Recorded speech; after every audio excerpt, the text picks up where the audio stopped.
This is our second session in cell biology, that is on plasma membrane, which can also be considered as a cell membrane. Now, cell membrane and a plasma membrane, as we all know, is the outermost covering of the cell. And the basic model to study the plasma membrane was called fluid mosaic model, which was proposed by Singer and Nicholson in 1972.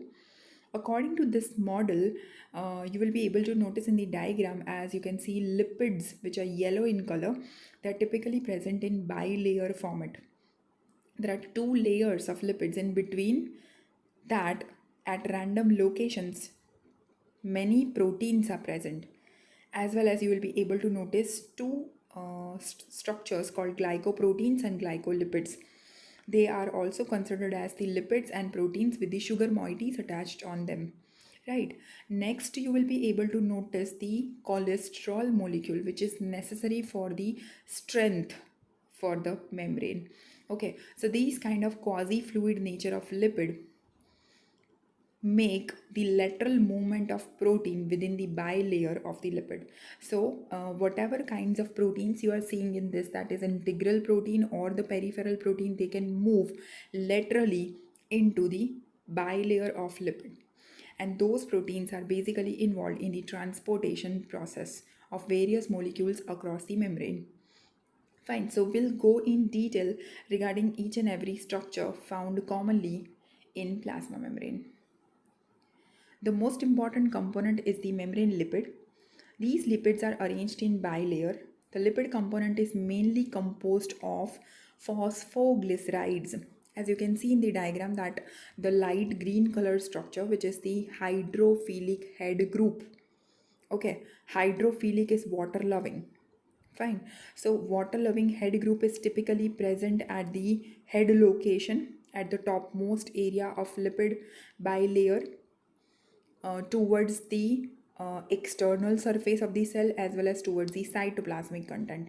Right, so they are water loving, and the main component is phosphoglyceride. That is, a glycerol molecule, which is a 3-carbon compound, is attached to the phosphate group, as well as a choline molecule to give its particular shape as well as strength. Now the lipids, that's why, which are present in the lipid bilayer are called phospholipids, as they are having phosphate group at the head position. So those heads will be then considered as polar hydrophilic heads, which are water loving, as well as the purple color structured called non-polar hydrophobic tails. Now the main function of these lipids will provide the stability and the rigidity to the cell membrane. Fine. But later it was also found that few kinds of proteins are also present in the cell membrane. So ratio of protein to lipid is super important, and it varies as per the need of cell, as per the type of cell. So in different cells you will find different composition of proteins as well as lipids. Generally in animal cell, the ratio varies nearly between 40 to 50% of both the components. Now, as we move on towards the membrane protein, they may be integral or peripheral, as we have seen in the diagram in the first slide. Now, integral membrane proteins are remaining buried into the membrane, but peripheral membrane protein, as the name suggests, they lie on the surface. They are present on the periphery of the membrane. Fine. So, this kind of proteins are basically globular, and they can be of several other types also. Matlab, they'll perform some other kinds of function also, that is structural role, enzymatic role, carrier molecule. They can be permease, they can be receptor. So the kinds of proteins as per the function definitely varies. Now, as per the function or as per the transportation process, you can say there are two kinds of proteins. One is channel protein and the other one is carrier protein. So now when we talk about channel protein, it will create a pathway by which a particular molecule can come in as well as come out of the cell. I'm sorry. So channel protein is basically providing a typical channel in between the protein structure to carry forward a molecule. The best example of this is the ion channel, where the transmembrane protein create the hydrophilic channel to filter, and that will also allow the single type of ion to pass through. Aquaporine is also the best example of this, that will specifically allow water molecules to cross the plasma membrane, only the water molecules. Okay, now when we talk about carrier protein, they'll carry the material from one side to the other side. See, now you will be able to understand what is the exact difference. Channel protein is providing a way by which the material can move. Carrier protein itself carry the material to transfer them from one particular location to the other location, that is across the membrane. So they can also be considered as a kind of facilitated diffusion, that is the protein or the carrier protein which is providing facility to transfer the molecule down the concentration gradient. Now here we have discussed regarding varieties of transports. First we will discuss regarding active transport. It's a very rapid process. In this, solutes move from a region of lower concentration to the higher concentration, that is up to the concentration gradient, right? So it will definitely require the energy for this particular transport, that is in the form of ATP. Okay, so as you can see in the diagram A, three Na plus molecule from the interior of the cell that get bind to the purple colored receptor. That receptor can also be called sodium potassium pump, and then the ATP molecule is coming towards that particular pump. Now in B diagram you will be able to notice that ATP is hydrolyzed, 1-phosphate is utilized, the energy is produced to make the structural changes in the particular pump, as you can see in the C diagram, to transfer the Na plus outside the cell. And then from outside 2K plus molecule will get bind with that particular Na plus and K plus pump, and they are transported in. So the single pump is transporting 3 Na plus from the cytoplasm to the exterior, as well as taking in 2K plus molecule towards the cytoplasm. So these way, by the utilization of energy, these kinds of pumps will work. The basic examples are Na plus and K plus pump, as we have discussed. The other pump is Cl minus or chlorine pump. The other is H plus pump or proton pump, and potassium pump. Now, if the active transport of one substance is taking place at a particular time period, it is called uniport, right? And if, as you can see in the diagram, uniportal system in which the extracellular space is having high concentrated molecules, they are transporting towards the cytoplasmic site where the low concentration zone is there. So it can be, uniport is basically considered as a type of passive transport. But if we talk about typical active transport, you will be able to notice there are two kinds of importers or exporters, you can say, that is symport and antiport. Sim indicate the simultaneous action, togetherness. Okay, so glucose, nucleotides, some kinds of amino acids along with the Na plus are playing this kind of role. They are transporting together into the cell or outside the cell, but they are directly transporting in or out in the same direction. So two molecules of different types are going in the same direction, either in or out. Likewise, antipodes typically calcium molecules and you can say proton molecules can move out when Na plus is coming in. Na plus is going in, right? So this is the example of antipode in which you'll be able to notice that by the utilization of ATP, few molecules are coming in, few molecules are going out. Two molecules are there which are going in opposite direction at the same time, right? So this is the type of antipodal system. Now if we talk about passive transport, it is exactly opposite to the active transport, that is, it is doing a slow movement. There are varieties of passive transport. In general, what we need to understand in this concept is the molecules are going from higher concentration to lower concentration, that's it. So it can also be considered as simple diffusion, that the diffusion process happens from the region of higher concentration to the region of lower concentration, that's it. It can also be the other type, that is facilitated diffusion. Solutes are moving across the membrane from higher concentration to lower concentration, but by the utilization of certain kinds of transmembrane proteins. They can be either of the type, as we have discussed earlier, that is channel or carrier protein. So they are transporting the material from high to low concentration, but without the utilization of energy that is facilitated diffusion. Now, the next type is filtration, in which solutes and solvent molecules and the ions across the membrane can move because of the hydrostatic pressure. Here, the pressure is very important. Because of the pressure, only the molecules can push themselves from the higher concentration area towards the lower concentration area. And molecules are smaller enough in this particular case to pass through the filter. Otherwise, they'll not be able to move, right?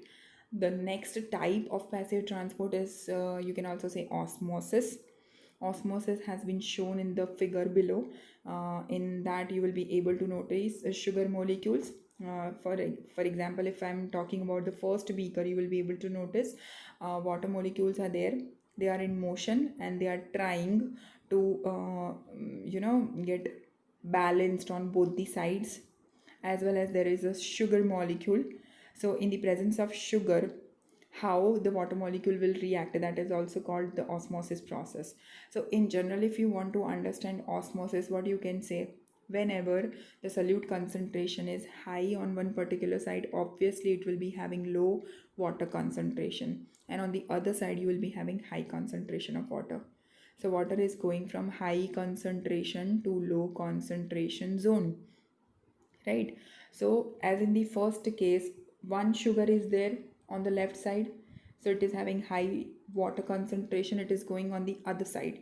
So in the next diagram, you will be able to notice on the other beaker on the right side, it is showing high concentration of water. So water is going from the low sugar concentration towards the high sugar concentration. Fine. So basically, in one line, you will be able to notice or say water is going from higher to low concentration. That is called osmosis. And the last type of passive transport is bulk transport. It can be of two types basically: phagocytosis, that is cell eating, or the ingestion of larger particle or the solid particle by the living cell like WBCs or any kind of protista like amoeba. Okay, so as the food particles get come in contact with the receptor, as you can see in the diagram below, that is phagocytosis, the edge of that particular cell get evaginated and they'll form a vesicle like structure called phagosome. One or more lysosome then fuse with that to completely digest that particular food, and then the digestion get accomplished in the same. Okay, so the developed vesicle will be then considered as, initially it was phagosome, but by the fusion with the lysosome it will be considered as phagolysosome, into which the digestion will take place. The other process is pinocytosis, that is cell drinking process, in which a cell take the fluid molecule inside. With the development of small endocytic vesicles, they can also be considered as pinosome in this context, right? Because the process is pinocytosis and the vesicles are called pinosomes. These pinosomes get burst in the cytoplasm. They'll come and contact with the tonoplast and they are passing their content into the vacuole, or it can be digested by the lysosome. Okay, so the process is same basically, but cell eating is phagocytosis, to eat up solid particle, and cell drinking, to take up liquid droplets, is called pinocytosis. This is the rough look, or you can say a concluded look of a permeability of a lipid bilayer to various substances. In first, you will be able to notice hydrophobic molecules. Hydrophobic molecules are basically O2, CO2, N2, and steroids. They can pass the lipid bilayer very quickly because lipid bilayer, the tail, are also hydrophobic, so they'll attract these kinds of molecules very quickly and they'll transfer those materials. Small uncharged polar molecules in the second category, these can also pass through without the aid of any kind of protein utilization. These molecules are H2O, glycerol, urea, and ethanol. These examples are very, very, very important. The third case is large uncharged polar molecules, but they are large. Okay, these are glucose and sucrose. So here, large and polar molecules have very low membrane permeability. So if we want to cross the membrane using this molecule, we have to utilize certain kinds of proteins. protein specific transport can happen here in this particular case. Okay, and the last category is ions. Ions are completely impermeable. Either it is Na plus, K plus, H plus, Ca plus 2, Cl minus, anything. They have to utilize ion channels formed by protein to cross the membrane. And the last slide here is the specialization of plasma membrane, the other kinds of structures that the plasma membrane can form. That is microvilli, first one. They are, as the name suggests, they are very numerous and delicate in size, basically delicate extensions of the plasma membrane, which will give the brush line border appearance to the cell, and that is due to the increasement of that particular surface area to absorb more and more particle by that particular cell. Okay, so they play a significant role in absorption. Next is pores. Plasma membrane is connected with the endoplasmic reticulum using pores, so that they can form many endocytotic vesicles. So these kinds of pores are very important, by which the overall endomembrane system is formed, and they are interlinked to each other, and by forming endocytotic vesicles the material can exchange between them. The next category is mesosome. Mesosome, as we have already discussed in the general introduction category in cell biology 1 context, they are the complex infoldings of plasma membrane. Basically, they are infoldings. That is what you need to remember. They are the infoldings. Inside invaginations are there. They are increasing the surface area, typically involved in many processes like respiration, cell division, chromosome duplication, and many more. Like the next is plasmodesmata. Plasmodesmata are has been already discussed in that particular case in cell biology 1. Those are the kind of extensions or the tube-like structures which are connecting the neighboring cells together by connecting the cytoplasmic materials or the exchange between two cells. It is a fine cytoplasmic canal, as you can see, or tube-like structure lined by plasma membrane, and they are basically important to exchange the material. Gap junction, as the name suggests, they are the fine hydrophilic channels, water-loving channels formed by the cylindrical proteins between the two adjacent cells, and that is for the basic formation of tissues. Tissue formation is very important by the utilization of these kinds of junctions. And a gap junction is, maintaining the distances between two different cells, and calcium is very important to open these kinds of channels. So they are also the connection between two cells, but they are maintaining a little bit gap between the two adjacent cells. And the next and the last is tight junction. Plasma membrane of two adjacent cells are fused together, and they'll make the impermeable junctions between the, you can say, as I have talked about, tissue formation.